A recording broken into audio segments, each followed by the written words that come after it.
तो आज इस वीडियो में जो साइकोलॉजी का फर्स्ट चैप्टर है, ट्वेल्थ साइकोलॉजी का, उसके हम एक्सरसाइज सॉल्व करने वाले। तो बाकी के जो जितने भी चैप्टर्स थे जितने भी चैप्टर्स थे 2 से लेके जितना भी आपका था चैप्टर नंबर 7 या 8, वहाँ तक मैंने पूरा कंप्लीट कर दिया। ये अभी लास्ट चैप्टर बाकी है साइकोलॉजी का, क्योंकि मैंने रिवर्स में लिया था एक्सरसाइज।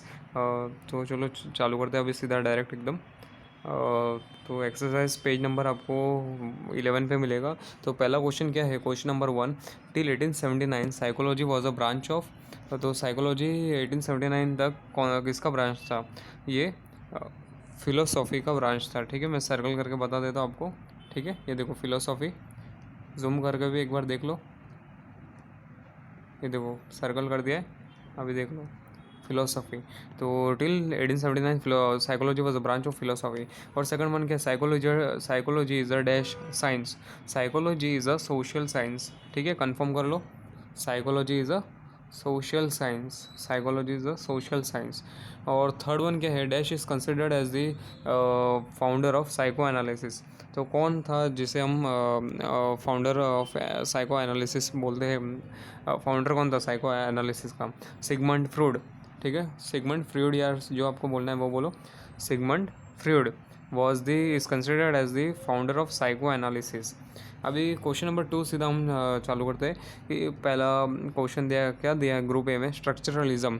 तो स्ट्रक्चरलिज्म था, उसके फाउंडर कौन है? तो इसका आंसर आएगा विलियम वुंड। ठीक है, थोड़ा क्या नाम ऐसे ऐसे कि बोलने में, प्रोनाउंस करने में मुश्किल हो रही है। तो स्ट्रक्चरलिज्म का कौन था? William wound. ठीक है, सर्कल करके बता रहा हूँ, आपको मालूम नहीं पड़ेगा क्या बोल रहा हूँ मैं, क्या पता थोड़ा नाम भी बहुत ऐसे ऐसे है ना। तो देख लो, मैंने सर्कल कर दिया है। स्ट्रक्चरलिज्म का कौन सा आंसर है? ई। ठीक है, विलियम वुंड, मैंने सर्कल करके भी बताया था। अब समझा नहीं होगा तो फिर से कमेंट करके पूछ लो, मैं बता दूंगा। और सेकंड वन क्या है, फंक्शनलिज्म। तो फंक्शनलिज्म का कौन है? फंक्शनलिज्म का विलियम जेम्स है। ठीक है, विलियम जेम्स, मैं सर्कल करके बता रहा हूँ, विलियम जेम्स हाईलाइट कर दिया मैंने, देखो। और अभी थर्ड क्या है, बिहेवियरिज्म। बिहेवियरिज्म का कौन था फाउंडिंग फादर? बिहेवियरिज्म का जॉन वॉटसन। जॉन वॉटसन, ठीक है, जॉन वॉटसन, जो ए दिया है वो। बिहेवियरिज्म का जॉन वॉटसन, ये देखो मैंने सर्कल दोनों किए, बिहेवियरिज्म का जॉन वॉटसन। अभी फोर्थ क्या है, कॉग्निटिविज्म। कॉग्निटिविज्म का कौन था? कॉग्निटिविज्म का यूलरिक नाइजर था। ठीक है, उलरिक या यूलरिक, जो बोलना है वो बोलो आप। ठीक है, ये था देखो, यूलरिक नाइजर। हो गया आपका आंसर पूरा, सब कंप्लीट हो गए। तो कार्ल रॉजर्स थे, वो ह्यूमनिस्टिक साइकोलॉजी के थे। ठीक है, अगर आपको बाई चांस आ जाता है कि कार्ल रॉजर्स कि किसके फाउंडिंग फादर थे, तो इसका आंसर क्या रहेगा? Humanistic psychology. क्योंकि ऐसे जैसे आपको पता है, अभी इधर मैचअप्स में दिया है कि स्ट्रक्चरलिज्म का कौन था, कॉग्निटिविज्म का कौन था, फंक्शनलिज्म का कौन था। तो उसी हिसाब से अगर आपको आ जाता है कि ये जो ग्रुप ए में दिया, इनकी जगह आ जाता है ह्यूमनिस्टिक साइकोलॉजी, तो इसका आंसर क्या रहेगा? Karl Rogers. ये देखो आप दिख रहा है, ठीक है, कार्ल रॉजर्स, ह्यूमनिस्टिक साइकोलॉजी। अभी सीधा हम आगे बढ़ते हैं, थोड़ा वो एक्स्ट्रा इन्फॉर्मेशन था, मतलब एक्स्ट्रा नहीं, टेक्स्ट बुक का ही था, आपको एग्ज़ाम में हेल्प हो इसलिए मैंने बताया था।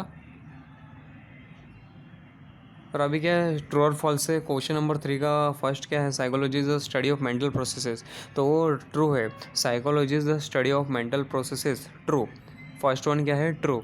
सेकंड वन क्या है, case study method is quite often use by clinical psychologist, true. Yes, case study method is quite often use by clinical psychologist, true. ठीक है, ये भी आएगा ट्रू। फर्स्ट और सेकंड क्या है, ट्रू। और थर्ड वन क्या, an experimenter is a person who on whom the experiment is conducted. तो इसका क्या रहेगा, false, because participant is a person on whom the experiment is conducted. An experimenter is a person who conducts the experiment on participant, ऐसा रहेगा। तो first one क्या है, true. Second one क्या है, ट्रू। थर्ड वन क्या है, false. ठीक है, थर्ड वन क्या है, फॉल्स। अगर एग्ज़ाम में ऐसा आ जाता है, आएगा तो नहीं, क्या पता, आपका पेपर पैटर्न ऐसा नहीं है, लेकिन आ जाता है कि रीज़न बताओ ट्रू और फॉल्स के साथ, जैसे कि थर्ड वन फॉल्स है, तो इसका रीज़न क्यों, क्या है फॉल्स होने का, because an experimenter is a person who conducts experiment on a participant and a participant is the person on whom the experiment is conducted, ऐसा रहेगा। तो first one true, second one true, third one false. और question number 4, answer the following in one sentence each.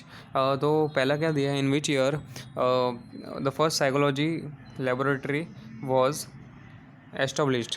तो इसका answer रहेगा 1879। देखो मैं आपको बता देता हूँ एक बार ऐसे भी, 1879। ये देखो आपको दिख रहा है इधर पेज नंबर, एक्सरसाइज का जो पेज नंबर है उसके ऊपर 10 पेज नंबर पे दिया है कि इन 1879। देखो William Wundt open the world's first psychology laboratory in 1879। Circle करके बता रहा हूँ 1879, देख लो। अब सीधा सेकंड क्वेश्चन की तरफ बढ़ते हैं हम आगे। वन सेंटेंस पूछा है इसलिए इतना ही आंसर है। और सेकंड वन क्या पूछा है, ये who is considered as the father of American psychology. तो फाउंडिंग फादर कौन है, अमेरिका का फादर ऑफ अमेरिकन साइकोलॉजी किसे बोलते हैं हम, William James. William James is considered as the father of American psychology. मैं बता देता हूँ आपको, ये देखो आपको दिख रहा होगा एक्सरसाइज के ऊपर ही दिया हुआ है, आप देख लो। ये देखो विलियम जेम्स दिया है, William James was the first educator to offer psychology course in the United States, earning him the title of father of American psychology. ये देखो दिख रहा है आपको, दिख रहा है, ठीक है। अभी हम आगे बढ़ते हैं। क्वेश्चन नंबर 5 दिया है, डिफाइन द फॉलोइंग कॉन्सेप्ट्स। तो रेप्लिकेबिलिटी दिया है, रेप्लिकेबिलिटी आपको चैप्टर में इसका आंसर सही से नहीं मिलेगा, तो मैं आपको पेज नंबर बता देता हूँ कि रेप्लिकेबिलिटी का आंसर कहाँ पर मिलेगा। इसका आंसर आपको पेज नंबर 111 पे मिलेगा, एकदम मतलब पूरे आपके टेक्स्ट बुक जब एंड होती है उधर मिलेगा, लास्ट में एकदम, ठीक है। ये देखो 111 पे हम जाते हैं, ये देखो 111 पे आ गए हम, ठीक है, दिख रहा है आपको। ये देखो इधर आपको आंसर दिया है पेज नंबर 111, देखो आप देख लो 111, और रेप्लिकेबिलिटी का आपका आंसर ये रहा, ठीक है, देख लो एक बार अच्छे से। Replicability is the possibility to replicate a research और its finding in order to test its validity, ठीक है। ये आपका आंसर हो गया, एकदम राइट है, आप कंफर्म है एकदम, डाउट करने की कोई ज़रूरत नहीं है। मैं जो बताऊँगा राइट बताऊँगा, और जो नहीं आएगा मुझे आंसर के इसका मिल रहा नहीं है तो आपको नहीं बताऊँगा, ठीक है। इसलिए विश्वास कर सकते हो आप, इतना तो भरोसा करो। और अभी हम सेकंड की तरफ चलते हैं सीधा।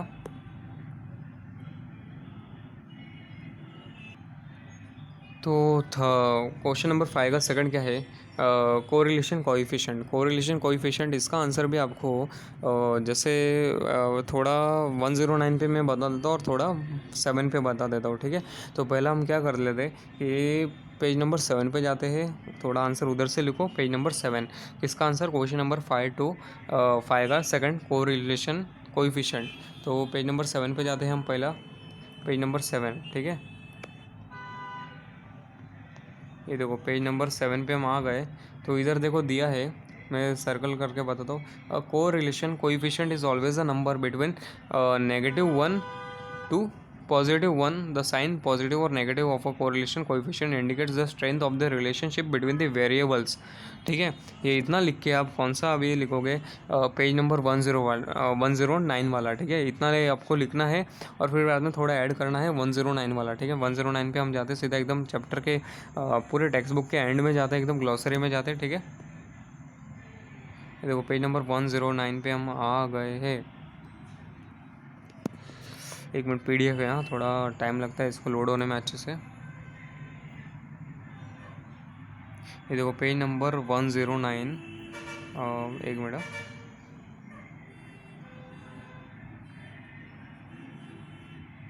तो ये देखो आपको दिख रहा है कोरिलेशन कोएफिशिएंट, दिख रहा है एकदम क्लियर दिख रहा होगा आपको कोरिलेशन कोएफिशिएंट, ठीक है। नहीं दिख रहा होगा तो कमेंट करके बता दो, मैं आपको कमेंट में आंसर बता दूंगा इसका। कोरिलेशन कोएफिशिएंट दिख रहा है, ये आपको आंसर लिख देना है, ठीक है। ये पूरा लिखो, इतना भी चलेगा, और वो भी ऐडअप करना तो ऐडअप कर दो, ऐडअप करोगे तो भी चलेगा, आपको आपकी मर्ज़ी है, ठीक है। चलो ये भी हो गया। अभी हम दूसरे क्वेश्चन की तरफ बढ़ते हैं।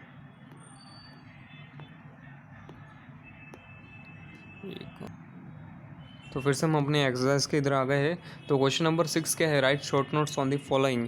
तो पेज नंबर क्वेश्चन नंबर 5 का क्वेश्चन नंबर 6 का 1 दिया है। इसका आंसर आपको ऑब्जर्वेशन मेथड दिया है। ऑब्जर्वेशन मेथड आपको कहाँ मिलेगा, पेज नंबर 6 पे। तो पेज नंबर 6 पे जाते हैं हम।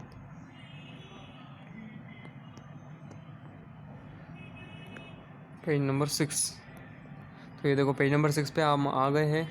तो इधर आपको दिख रहा होगा ऑब्जर्वेशन मेथड, एकदम क्लियर दिख रहा होगा। ऑब्जर्वेशन मेथड दिख रहा है।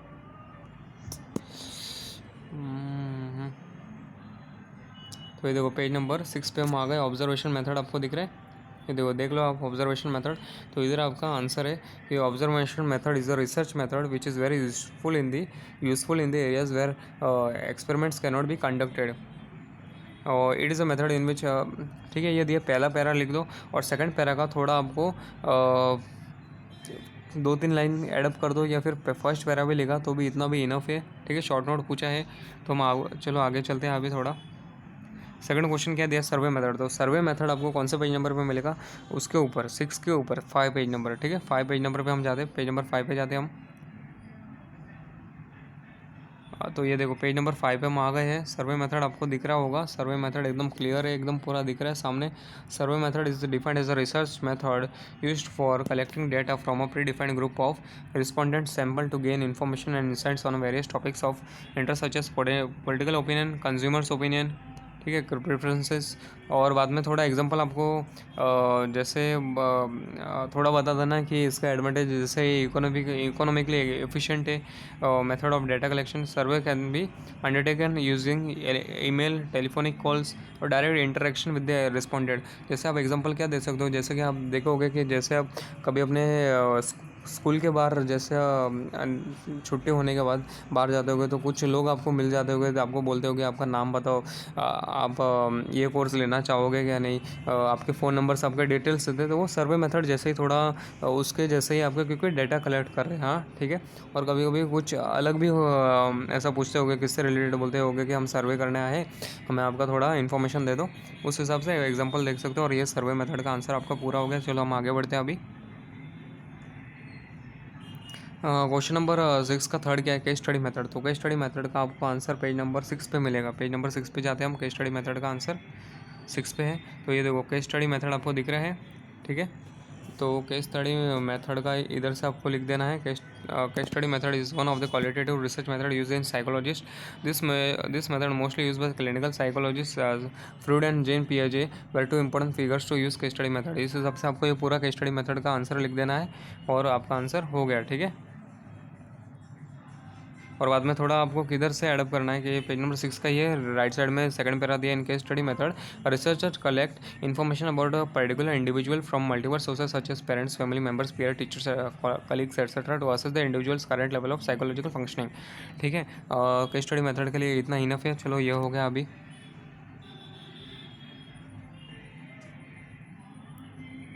और अभी हम दूसरा देखते हैं, इंपॉर्टेंस ऑफ रेशनलिटी। तो इंपॉर्टेंस ऑफ रेशनलिटी पूछा है, इसका आंसर आपको पेज नंबर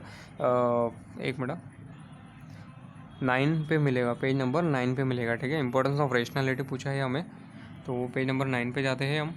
तो ये देखो पेज नंबर 9 पे हम आ गए हैं। इंपॉर्टेंस ऑफ रेशनलिटी, ये रहा आपका आंसर। तो इधर पहले आपको क्या करना है कि रेशनलिटी क्या होता है वो आपको बता देना कि जैसे इधर ये मैंने जो सामने पेज है, इधर आपको बताया कि जैसे कि क्या पहले स्टार्ट करो इंट्रो में, Stanovich stated that rationality involves adaptive reasoning, good judgement and good decision making. ठीक है, इतना बता दो, बाद में इंपॉर्टेंस बता दो आगे। तो जैसे आप इंपॉर्टेंस ऑफ रेशनलिटी का आंसर कैसे बताओगे, इधर पूरा एकदम क्लियर आंसर दिया नहीं है।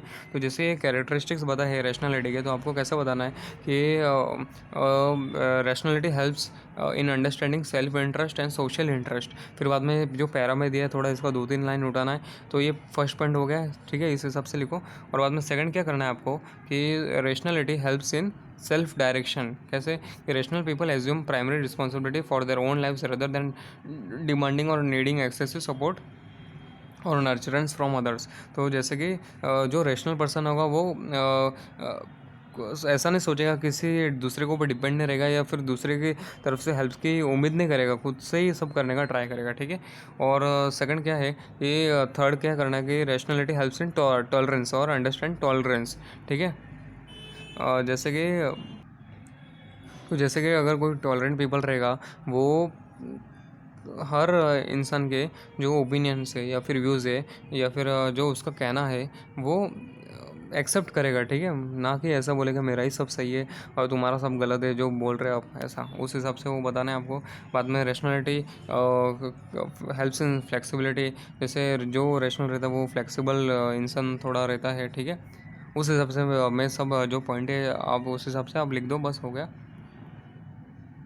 क्योंकि वीडियो ज़्यादा लंबा हो जाता है, लेंथ उसकी बहुत ज़्यादा हो जाती है, फिर अपलोड करने में प्रॉब्लम आती है, इसलिए मैं थोड़ा शॉर्ट और पार्ट 1 पार्ट 2 में करता हूँ, तो आप फिर बाद में बहुत से स्टूडेंट देखते नहीं है, ठीक है। तो अभी सेकंड क्वेश्चन क्या है, क्वेश्चन नंबर 7 है, right detailed information of the experimental method in psychology. तो एक्सपेरिमेंटल मेथड इन साइकोलॉजी, इसका आंसर आपको पेज नंबर 4 पे मिलेगा। पेज नंबर 4 पे जाते हैं हम, तो ये देखो राइट अबाउट एक्सपेरिमेंटल, ये देखो एक्सपेरिमेंटल मेथड दिया है, इसके बारे में आपको डिटेल में बताना है कि एक्सपेरिमेंटल मेथड क्या रहता है। Is one of the most scientific method of studying behaviour. फिर बाद में इसमें जो एक्सपेरिमेंट रहते हैं, जो एक्सपेरिमेंट कंडक्ट करते हैं, वो कौन से स्टेप्स फॉलो करते हैं, वो इधर पूरा बताया है आपको, ठीक है। और बाद में इंपॉर्टेंट फीचर्स क्या है एक्सपेरिमेंटल मेथड के, वो इधर एक्सप्लेन किया है, ठीक है। ये आपका आंसर हो गया पूरा एकदम डिटेल में एकदम। और हम आगे बढ़ते हैं अभी दूसरे क्वेश्चन की तरफ। अब इस सेकंड क्या explain some of the challenges in establishing psychology as a science. तो इसका आंसर आपको पेज नंबर 8 पे मिलेगा, ठीक है। पेज नंबर 8 पे मिलेगा आपको इसका आंसर। देखो challenges in establishing psychology as a science. तो पहला चैलेंज क्या था, psychology as a pre paradigmatic state in a pre paradigmatic state, objectifying humans और issues related to predictability and replicability, issues related to objectivity and validity। तो ये सब challenges थे, ठीक है, साइकोलॉजी को साइंस में मतलब एस्टेब्लिश करने में, कि जैसे कि वो सोशल साइंस है या फिर नेचुरल साइंस है या फिर तो इस हिसाब से उसको एस्टेब्लिश करने में प्रॉब्लम आ रही थी। तो कौन से चैलेंजेस थे वो दिए थे आपको लिखने वो चैलेंजेस। तो अभी थर्ड क्वेश्चन क्या दिया कि explain some of the characteristics of a rational individual. तो इसका आंसर आपको पेज नंबर एक्सरसाइज के ऊपर ही मिलेगा, पेज नंबर 9 पे मिलेगा इसका आंसर, ठीक है। तो कैरेक्टरिस्टिक्स क्या है एक पर्टिकुलर रेशनल इंडिविजुअल के, तो ये देखो ये कैरेक्टरिस्टिक्स दिया है। जैसे आपको पहले क्या है कि रेशनलिटी क्या रहता है वो आपको बता दो, और फिर आपने उसके सीधे कैरेक्टरिस्टिक्स दिए है वो आपको बताने कि ये देखो ये दिए कैरेक्टरिस्टिक्स, जो उसमें मैंने इंपॉर्टेंस ऑफ रेशनलिटी में बताया था वही है। इंपॉर्टेंस अंडरस्टैंडिंग, ये इसमें सेम टू सेम आपको लिखना है, कोई चेंजेस नहीं करना है, थोड़ा करना है तो कर सकते हो। Understanding self interest and social interest, self direction, tolerance, flexibility, self acceptance, science, self responsibility. तो ठीक है, ये हो गया आपका आंसर। और अभी क्या है explain the types of correlation, explain the types of correlation दिया है, इसका आंसर आपको पेज नंबर 7 पे मिलेगा, ठीक है। पेज नंबर 7 पे हम जाते हैं अभी। Explain the types of correlation दिया है। तो पहले क्या करना है कि कोरिलेशन क्या होता है वो आपको बता देना कि कोरिलेशन इज़ अ देखो इधर पेज नंबर 7 पे आ गए हम, इधर दिया है correlation is a statistical tool use to measure the relationship between two or more variables. फिर बाद में इधर आपको टाइप्स ऑफ कोरिलेशन दिया है, जैसे पॉजिटिव कोरिलेशन, नेगेटिव कोरिलेशन और जीरो कोरिलेशन। तो ये सब आपको तीनों सही से एकदम बता देना है। और बाद में इधर टेबल दिया है आपको, थोड़ा ईजिली रिमेंबर रहे कि कौन से कोरिलेशन में क्या डिफरेंस है, ठीक है। वेरिएबल उसमें एक्स वेरिएबल कैसा रहता है, राइज होता है फॉल रहता है, वाई राइज होता है फॉल रहता है। तो ये टेबल एकदम आपको हेल्प करेगा। ये टेबल आपको पेज नंबर 8 पे मिल जाएगा, 7 के नीचे मिल जाएगा, ठीक है। तो ये हो गया, उसमें कौन सा टाइप है, पॉजिटिव कोरिलेशन, नेगेटिव कोरिलेशन और जीरो कोरिलेशन, ये टाइप्स ऑफ कोरिलेशन है। और अभी explain the key features of science, explain the key features of science आपको चैप्टर के स्टार्टिंग में मिलेगा, पेज नंबर 2 पे मिलेगा आपको। तो ये देखो की features of science, science empirical first क्या है, एम्पेरिकल एविडेंस दिया है, प्रेडिक्टेबिलिटी दिया है, रेप्लिकेशन दिया है, सिस्टमेटिक एक्सप्लोरेशन दिया है, साइंटिफिक कैजुअलिटी, ऑब्जेक्टिविटी, ये सब की फीचर्स ऑफ साइंस है। मतलब ये सब रहेंगे तभी एक पर्टिकुलर सब्जेक्ट या डिसिप्लिन को हम साइंस मानेंगे, ठीक है। वो सब दिया था इसमें। और अभी क्वेश्चन नंबर 8 है, इधर आपको खुद से लिखना है कुछ, इधर एक बनाया आंसर आपको नहीं मिलेगा, खुद से करना है, ठीक है। ये हाउ रेशनल एम आई, तो आइडेंटिफाई द स्ट्रॉन्ग, आपको खुद का स्ट्रॉन्गेस्ट और वीकेस्ट कैरेक्टरिस्टिक्स आपको आइडेंटिफाई करना है, जो एक्सप्लेन किया गया था किनके द्वारा, एल्बर्ट एलिस ने दिया था। ठीक है, तो ये जो कैरेक्टरिस्टिक्स दिए है एल्बर्ट एलिस ने, देखो इधर कौन से पेज नंबर 9 पे दिया है। कौन से कैरेक्टरिस्टिक्स, ये देखो मैंने बताया था, understanding self interest and social interest. मतलब आपको प्रॉब्लम आती है कि खुद ये समझने में कि आपका सेल्फ इंटरेस्ट किस में है और सोशल इंटरेस्ट, उन दोनों में अगर प्रॉब्लम आ रही है तो ये वीक है, अगर स्ट्रांग है तो स्ट्रांग आएगा। और जैसे सेल्फ डायरेक्शन, इसमें भी ये सब उस हिसाब से। और जैसे आप टॉलरेंट, आप इनटॉलरेंट है, मतलब आप खुद का सब सही मानते हो, जैसे आप खुद की बात ही सही मानते हो और दूसरे जो अगर कुछ बता रहे सही भी बता रहे तो भी आप रॉन्ग मान रहे हो, बोल रहे कि गलत है, तो वो आप इनटॉलरेंट है, मतलब आप इधर वीक हो। तो फिर बाद में इस हिसाब से आपको एनालाइज करना है कि कहाँ पर आप वीक हो, कहाँ पर स्ट्रांग है। जैसे आप इनटॉलरेंट है, मतलब ये जो कैरेक्टरिस्टिक्स है ये आपका वीक है। ठीक है, और बाद में फ्लेक्सिबिलिटी, ठीक है, और बाद में सेल्फ एक्सेप्टेंस और सेल्फ रिस्पॉन्सिबिलिटी आप अच्छे से निभाते हो कि नहीं, अच्छे से निभाते हो तो मतलब ये आपका कैरेक्टरिस्टिक्स स्ट्रॉन्ग है, नहीं निभाते हो तो ये वीक है। इस हिसाब से आपको बताना है। अगर कुछ ज़्यादा आपके सब स्ट्रॉन्ग आ रहे हैं तो आप एकदम रैशनल हो, और ज़्यादा बहुत सारे जो कैरेक्टरिस्टिक्स आपके वीक आ रहे हैं मतलब बहुत इरेशनल हो। ठीक है, आप रैशनल कम हो, इस हिसाब से आपको आइडेंटिफाई करना है। ठीक है, और अभी ये दिया है कौन सा, how will you work on your weakest characteristics write two strategies. तो अगर आप जैसे कि आप में टॉलरेंट ये जो कैरेक्टरिस्टिक्स है कम है, ठीक है, तो इसका आंसर ये आप कैसे मतलब आइडेंटिफाई करोगे।